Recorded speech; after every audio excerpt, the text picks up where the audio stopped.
বার্লিনে থেকে বাঙালি মাছ মানে যেগুলোকে আমরা মিঠা জলের মাছ বলে থাকি সেগুলো কোথা থেকে কেনাকাটা করি আজকের এই মিনি ব্লগে আপনাদের সাথে সেটাই শেয়ার করব। ফ্রিজে মাছের স্টক সব শেষ, তাই গত শনিবার আমরা চলে গেছিলাম বাংলাদেশি দোকান বাংলা বাজারে মেনলি মাছ কিনতে। আমাদের বাড়ি থেকে দোকানটা বেশ অনেকটাই দূরে। প্রথমে রিজিওনাল ট্রেনে করে গেজুন্ডব্রুনেন, তারপর সেখান থেকে সাবওয়ে নিয়ে ভোল্টাস্ট্রাসে, সেখানেই পৌঁছে গেলাম বাংলা বাজারে। সময় লাগলো প্রায় 1 ঘন্টা মতো।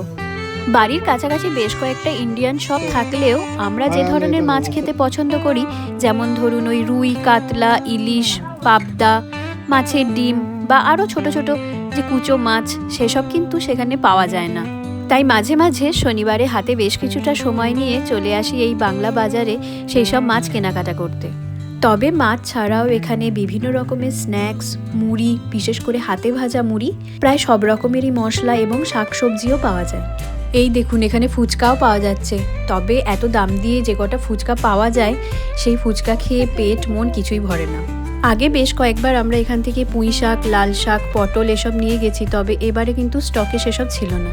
সবজির মধ্যে এবারে শুধু দেখলাম কাঁচা আম পাওয়া যাচ্ছে, তো সেটাই নিয়েছি। আর একটা সর্ষের তেলও লাগতো, সেটাও নিয়েছি। এই দিকটায় দেখুন কত রকমের বিস্কিট পাওয়া যাচ্ছে।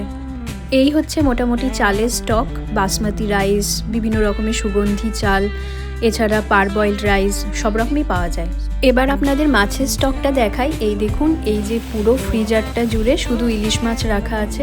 ইলিশ মাছ নিতে হলে কিন্তু এখানে গোটা ইলিশ নিতে হয়। কুচো চিংড়ি পাওয়া যাচ্ছিল এবারে, তো সেটা একটা প্যাকেট নিয়েছি। আগেরবার ইলিশ নিয়ে গিয়ে অনেকদিন খেয়েছি, তো এবারে আপাতত লিস্ট থেকে ইলিশটা বাদ দিয়েছি। লোটে মাছের ঝুড়ি ভাজা খেতে আমি সৈকত দুজনেই খুব পছন্দ করি, তো একটা লোটে মাছের প্যাকেট নিয়ে নিলাম।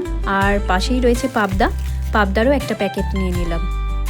সাথে আরও নিয়েছি একটা মাছের ডিমের প্যাকেট, একটা পুঁটি মাছের প্যাকেট আর একটা আগে থেকে পিস করা রুই মাছের প্যাকেট।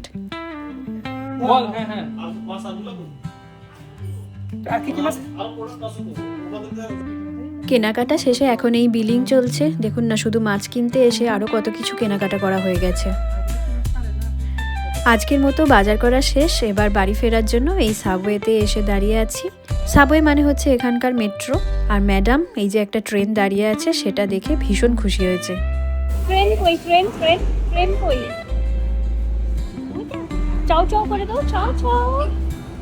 কেমন লাগলো আজকের এই মিনি ব্লগ অবশ্যই কমেন্ট করে জানাবেন। আর ব্লগটা দেখার জন্যও আপনাদের অসংখ্য ধন্যবাদ। আজ এই পর্যন্তই। ওকে, বাই বাই।